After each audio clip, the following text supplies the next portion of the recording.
Welcome to the Yoga Teacher Circle podcast. I'm your host, Taylor Ray. Yoga teacher, you are needed now more than ever, and your unique voice, message, and offering needs to be shared with the world. In this podcast, we'll talk about all things related to teaching yoga to help you thrive doing what you love most, teaching yoga. So let's dive in.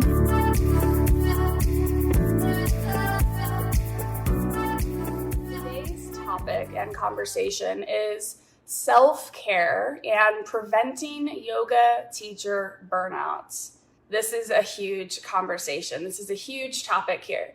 Self-care is such an important part of teaching yoga. We have to learn to find a balance between how much we give and how much we take time to nurture ourselves. Yoga teacher burnout is so real, and it's something to be really conscious and really aware of. It can happen before you even know it. Burning out as a yoga teacher isn't talked about enough, and I had to learn it the hard way. I had to learn about yoga teacher burnout from actually burning out myself, and then I started to discover that it was an actual thing. That's why I'm so passionate about having this conversation. I have it early on in my 200-hour YTT programs. I talk about it with my mentorship programs, my private clients, because it's something that can happen so suddenly, so fast before you even realize that it's happening.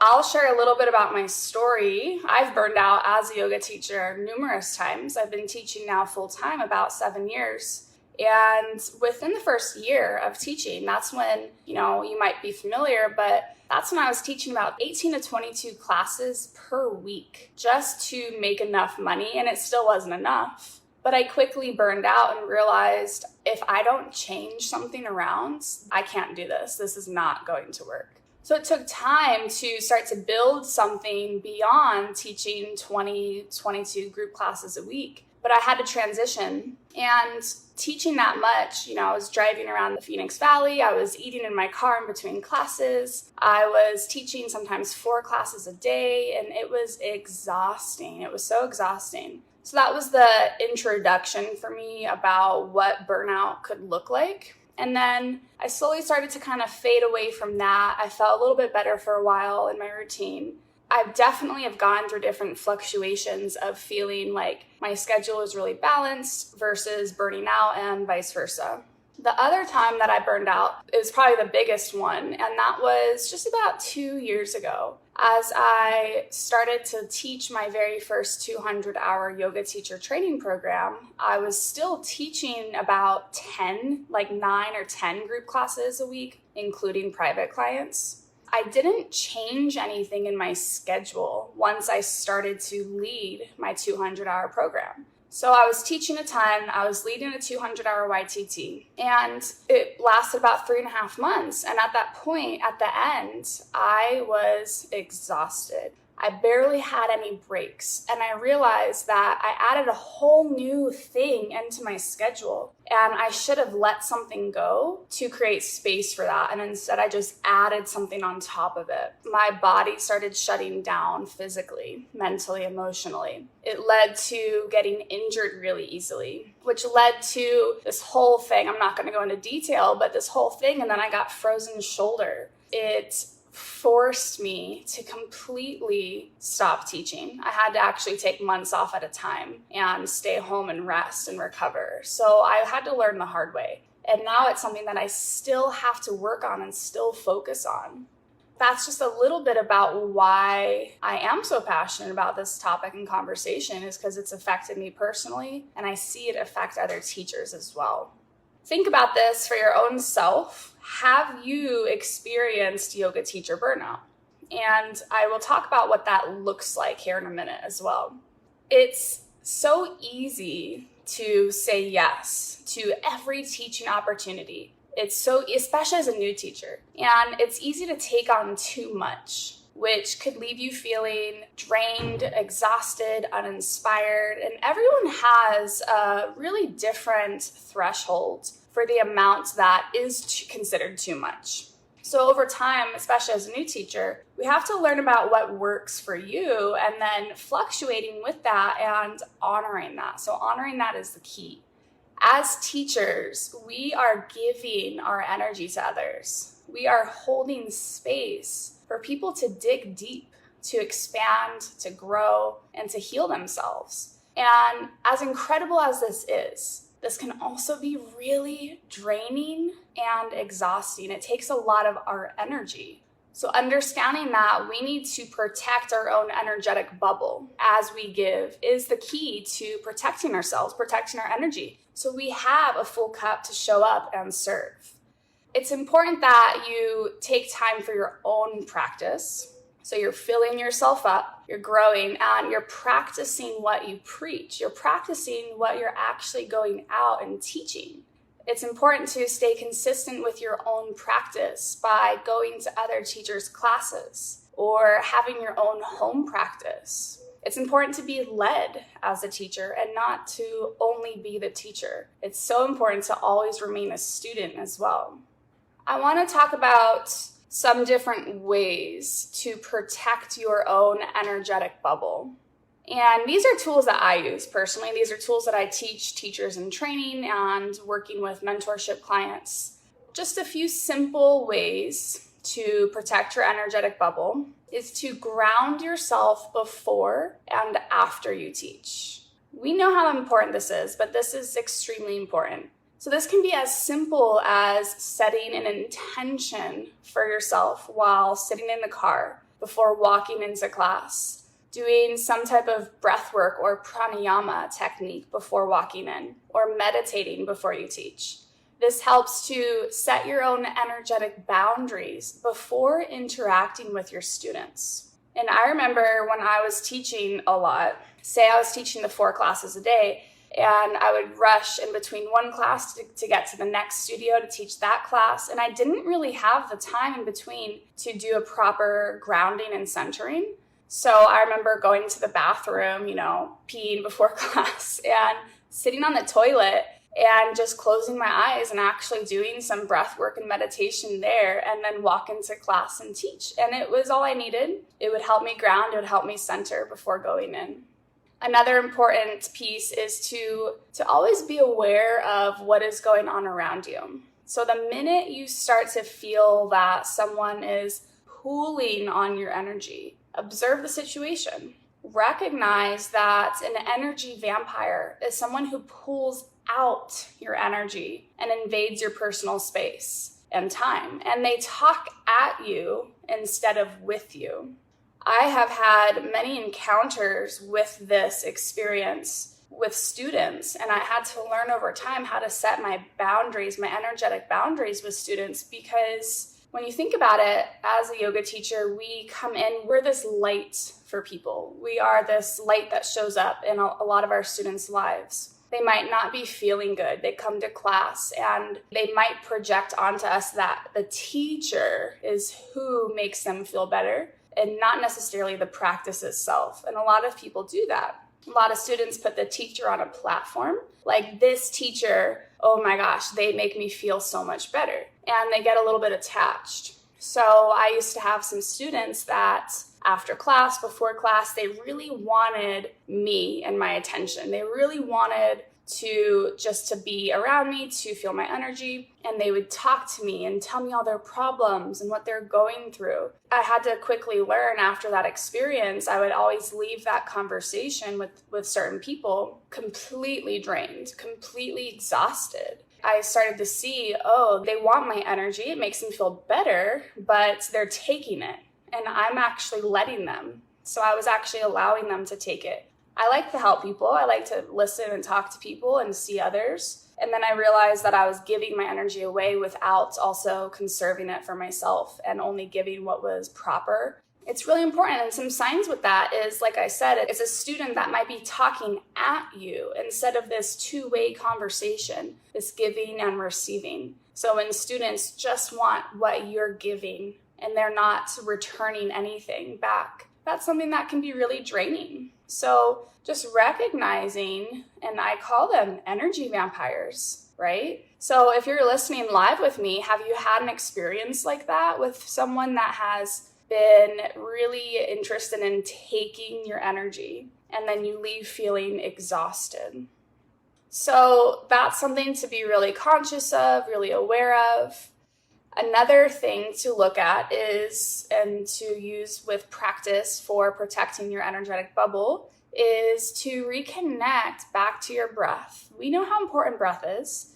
And even as a yoga teacher, sometimes we might forget to reconnect back to our breath. When our energy is being pulled out of us, we immediately lose connection to our own breath. If this is happening while you're teaching, you can feel this sense of disconnect. If this is happening with a student who is talking to you, with someone that we might consider an energy vampire, a way to protect, conserve your energy and not allow someone to enter into this space to take your energy. Stay grounded, stay connected to your breath. If you find yourself in these conversations, just stay, use your Ujjayi breath and don't let them take it from you.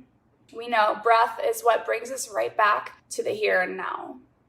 And then the other thing that I like to do is, water is an energy cleanser. So after teaching a class, I go straight to the bathroom, wash my hands, and visualize and imagine as I'm washing my hands, I'm releasing any energy that I picked up that is not mine, that I might have gathered from maybe a hands-on assist or just from teaching or interacting with some students. And then when I get home, I shower and I do the same thing. Now I'm rinsing my entire body, imagining that everything that I have picked up that is not mine is getting cleansed away. And that practice, I really like that because the visualization with the act of actually washing and using the water is such a powerful method and tool. Now think about for yourself, what are other ways that you protect your own energetic bubble? What are ways that you protect your own energy from students, from teaching? Now I want to talk about signs of yoga teacher burnout. So what are some signs of burning out as a yoga teacher? You are uninspired to create new sequences or prepare your classes. When we're burning out or we're in burnout, it can be exhausting to even try to get creative, to create something that you want to teach. Create a new sequence, set up a new theme, whatever it is, create new playlists, just preparing for your class. It can feel exhausting. It can feel like a chore. So if you notice that you go through these phases where sometimes you're like, oh my gosh, I'm totally in the flow, I'm in the zone, like I'm in such a fluid creation mode where it's coming out of me with ease. And then other times it's just like, oh my gosh, I don't want to do this. We'll go through phases of both. But when the not wanting to is happening for longer periods of time, that's a sign that to look at. Am I burning out? Am I giving too much? Another one is you don't feel like taking the time for your own self-practice. When you're teaching too much, sometimes the last thing we want to do is yoga. Like we want to step as far away as possible if we're teaching too much, if we're giving too much, and everything we're doing is yoga related. Then we're like, I'm done, like put me on the couch. I want to watch Netflix or movies or go out or whatever that looks like for you. So when you are just too tired to even do your own self-practice or to show up as a student, that's another sign to look at. When you are overwhelmed by your own teaching schedule, if you wake up, it's Monday and you're like, oh my gosh, this week is crazy. I've got so many classes, I'm subbing, and you're overwhelmed by your schedule. You're not actually excited. It takes you into this state of overwhelm versus enjoyment, feeling pleasure, feeling joy, feeling like stoked to show up and do your work. It can feel like it's a chore to teach. Again, that ties right into this feeling, this sense of being overwhelmed by your schedule. And when you show up and it feels like a chore, like, I gotta go teach another class today, that is also a sign that maybe you're doing too much. You need to scale it back. You need some more time for you. Maybe you step away completely for a few days, get some subs, refresh, recover. Another one is you're teaching on autopilot instead of a place of joy and inspiration. When we show up, we're burned out. And this used to happen to me when I was in my major burnout phase. I had no creative inspiration left inside me. I was like, I don't know what to talk about. I just have nothing in me to give. So I would show up and I would just teach on autopilot. And I knew that I could sense the difference. I don't know if students could sense the difference, but to me, I felt completely disconnected. Like I wasn't able to be present. I wasn't able to really teach this gift of yoga. And I was just more so teaching this memorized, choreographed class. And that wasn't okay with me. Once I really realized that I was so disconnected, that was another huge sign to pause, scale back, do something about it. Hey, yoga teacher. If you're running a yoga business or you're just beginning to build your yoga business, which I know many of you are, definitely listen in. I just launched an online course and training for yoga teachers called Grow Your Yoga Business by Niching Down. Why is it even important to have a niche as a yoga teacher and yoga business owner, or as I like to say, a yogipreneur? Are you trying to grow your private client business? Stuck in the studio gym grind, teaching 15 to 25 yoga classes per week, which I used to be stuck in? Are you wanting to grow your income beyond $25 to $40 per class? Trying to become a full-time yoga teacher while working a part-time job in the meantime? Are you wondering where and how to find private clients and students? Wanting to build an online yoga business? Spinning around wondering, what do I even post on social media? How do I create content? Wondering how to create and fill your yoga classes, your events, your trainings, your retreats? It is the first step to building your brand and business. We can't be all things to all people. If you're trying to teach and speak to everyone, you end up speaking to no one. You end up blurring into the giant sea of yoga teachers without standing out, without sharing your unique voice and message. This online workshop is seriously incredible, and it's jam-packed with content to help you gain clarity on what your yoga niche is, who your ideal client is, and you'll learn how to create content with clear messaging so you attract the right people into your business, along with so much more. I really appreciate all of you who support and listen in to the Yoga Teacher Circle podcast. And I'd love to offer you a discount code to receive $10 off this course. Just simply use the coupon code YTCPodcast at the checkout. So I hope you'll join me, and if you're ready to jump in, you can find the course on my website at taylorrayyoga.com under Niche Yoga Biz Workshop. Now, back to the episode. Another one is that you're bored with teaching. So you're like, I'm teaching the same stuff, I'm bored, like I'm not really excited, and this all ties together, right? That ties right into, I'm bored, I don't know what to teach, I don't know if what kind of new sequence do I want to teach, new theme, new playlist. You're just feeling like more apathetic about it. Or you show up and you teach and you feel frazzled, you feel unorganized, you feel drained.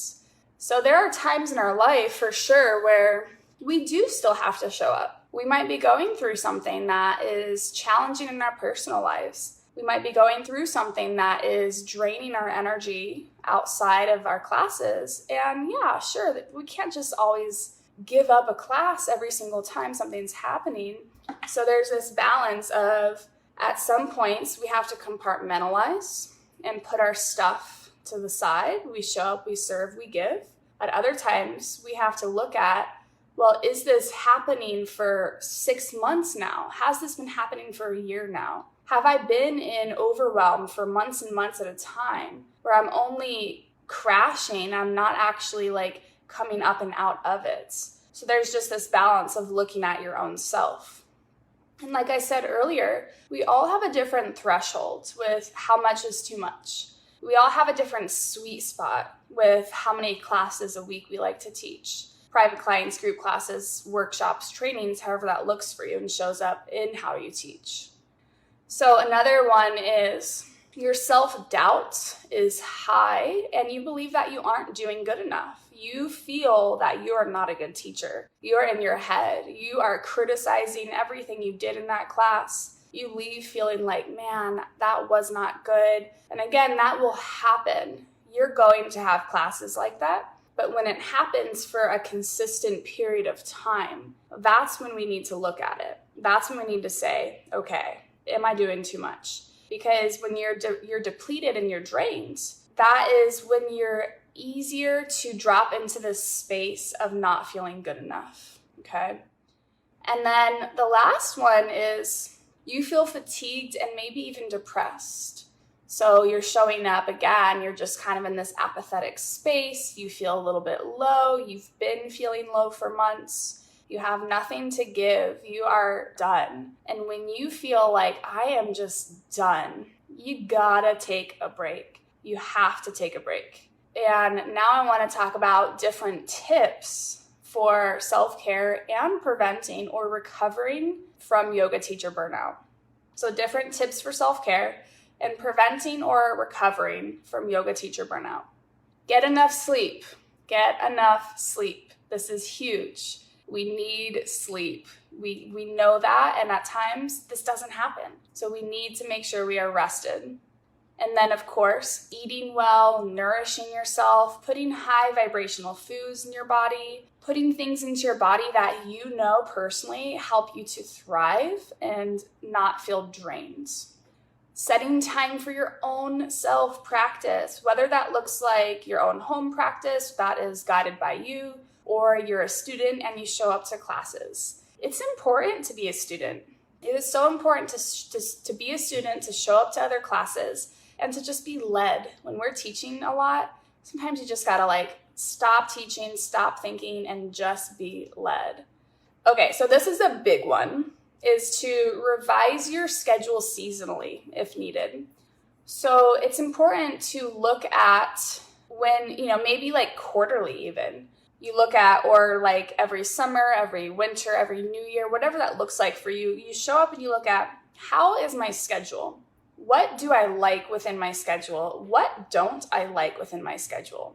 And this goes right into the next little piece, to know when to say no, to let go of classes that are not a good fit anymore, or that you're not as excited to teach.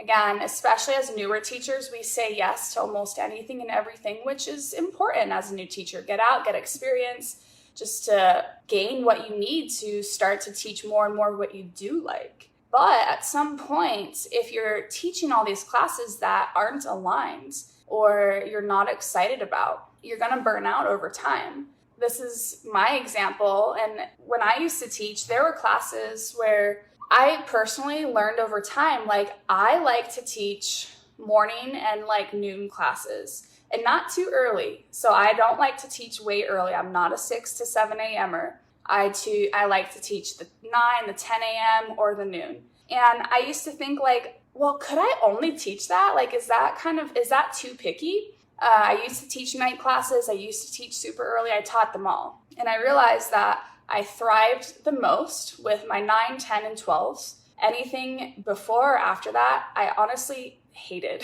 I don't like teaching at night. I didn't like coming home and then having to rebuild my energy up to go teach a 6 p.m. class. It was a struggle. And so I found that I would be driving to that 6 p.m., that 5 p.m., whatever it was, resenting it and already I don't want to teach this class. I don't like teaching at night, but I should and I have to, and it's what I was doing. So I just felt like I needed to keep doing it until I realized I can design anything, actually. I am the creator of my own life. And if I want to teach certain time slots that I thrive in, why don't I just do that? And so I let go of everything else. I completely put in hey, here's my 2 weeks. And at that point, I only taught time slots that I liked. I started to say no to private clients that were not within my window of hours that I preferred to teach them. And then I started to create a schedule that actually worked for me and that I felt excited about. The other thing that fits into is not only is it a time slot that you prefer and and that works for you, is it a class style that you love? Do you love the students? Do you love the studio itself? Do you love your directors, your managers, the studio owner? And if anything is not feeling aligned and you keep showing up, that is going to burn you out over time. You're going to start resenting that over time. My motto is, if it's not a fuck yes, it's a fuck no.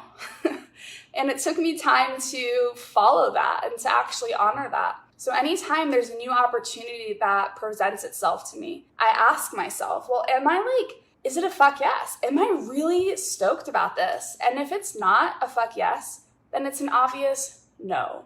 And then I say no. That's how you stay aligned with your own needs. So that's probably like the biggest piece, I would say, to prevent and to recover from burnout. Let me check back in with the chat. Dawn, how can you tell whether these reactions and feelings are habitual reactions or true burnout? So I'd say that when you have the habitual reaction, like maybe it was a class. So today I taught a 9 a.m., like I'm just using this as an example. Say today I taught this class and I left feeling like, I didn't feel my best about it and I'm kind of picking myself apart. I wish I did things differently. I didn't feel very connected to myself or my students. So you might feel down about yourself. You might be doubting yourself. That's going to happen, like, especially as a new teacher, yes. So as a new teacher, we have to go through this hump of that. And then also, if it's happening for long periods of time, once you get past the hump as a new teacher, and now you've been out, you're teaching in the world, and now you've been feeling really good about it. Like you feel like, yeah, I'm doing this, I'm doing really great. And then you might have a class sprinkled in that feels like that, or you're exhausted, you're drained, sprinkled in, totally normal. But when it's happening for a long period of time, when you're showing up like that for 1 month, 2 months, 3 months, 6 months, a year, 2 years, and you're always feeling like that and you're forcing yourself to just continue pushing, that's when it's true burnout. Okay, and then another thing is that can fit within that is to ask yourself, am I getting paid what feels good? Am I driving to teach this class or this private client and I feel really good about what I'm getting paid? If you don't, you're going to start to resent that over time. Or sometimes the financial payment, if it's not what we feel that we want, but we're receiving other benefits, like you're connecting with a really great community, you're growing your name as a teacher, you're gaining students that join you elsewhere, like if you have private clients, if you're doing events, retreats, workshops, trainings, and your students might find you through this group class where you might be making like 20, 30, maybe $40 per class. And it doesn't feel like a fuck yes, right? In the payment part of it, but everything else does feel like a fuck yes, then it might, make up the difference and the balance there. But if everything is like, this just isn't like, I just don't feel very good. I don't feel like I'm receiving what I deserve. Also in return from how much I'm giving, then that's where you need to look at. Because sure, in the beginning, you might feel like it's all right, I'll just try it. But over time, it's going to create this sense of resenting showing up and giving because you don't feel like you're receiving in return. Do you leave classes feeling fulfilled or drained? So that's when I used to look at my classes, my midday, my mornings. I left feeling awesome. Oh my gosh, I love this class. I love this studio. I love these students. Like this was so fun. And then my evening classes, it's all right. It's good. It's fine. I didn't leave like glowing. I left feeling like, man, I'm just tired. Or, I like the people and I was kind of like trying to talk myself into liking it. That's something to look at. And then really ask yourself this, looking at your schedule and everything you're doing now. Am I teaching something that is not aligned? Am I teaching something that is not aligned? And if you're here with me live or you're watching the recording later, I'd like to hear, are you teaching something right now that's not aligned, that doesn't feel like it's a great fit, that doesn't fuel you? Are you teaching something that you feel like you have to pull energy out of you just to show up and do? Or do you feel like you show up energized to do it? Some other ways to just take care of ourselves, the tips for self-care as a teacher, is to stay active. Of course, stay active. When we move our bodies, it releases natural endorphins that raise our mood, elevates our energy, and helps us, again, have this energy, this cup that is full to show up to serve our students. A really important one is to find support with other yoga teachers, with friends, with mentors. So that's like this group, that's like this podcast, this Facebook group and podcast. That's why I started it. Like, yoga teachers need yoga teachers. We need a safe space to be able to have these conversations and say, like, I'm burned out. And maybe we don't want to say that to our students. You know, at this point, I'm open about it in my entire community, but sometimes we might not want to say that directly to our private client because they're paying us and we're showing up. It's important to be able to have a mentor to go to and to say, I'm feeling stuck here. I need some help. Have you experienced this? Have you felt this before? So some other tips are to take time to receive body work, receive energy work.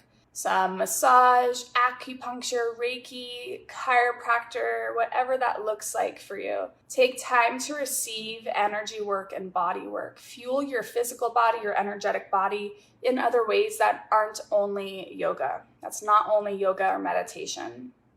And then, of course, take time to meditate, ground yourself. This is like the most important, in my opinion. If I can't move my body, the thing that if I only have 20 minutes, it might look like a little bit of movement, but like the meditation piece is the most important for me. The meditation piece is how I center, it's how I ground, it's how I create this energetic bubble to protect myself, along with opening up my energy as a channel, as a conduit to serve, to show up. So for me, it's super important.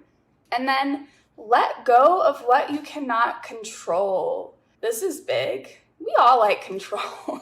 We all like to control things. We want to know the outcome. We want to know what we want to know now. And we want things to go the way that we expect. We want things to feel the way that we want them to feel. And it just doesn't happen like that. There's just things that we have to let go of control and just surrender to the flow of it, right?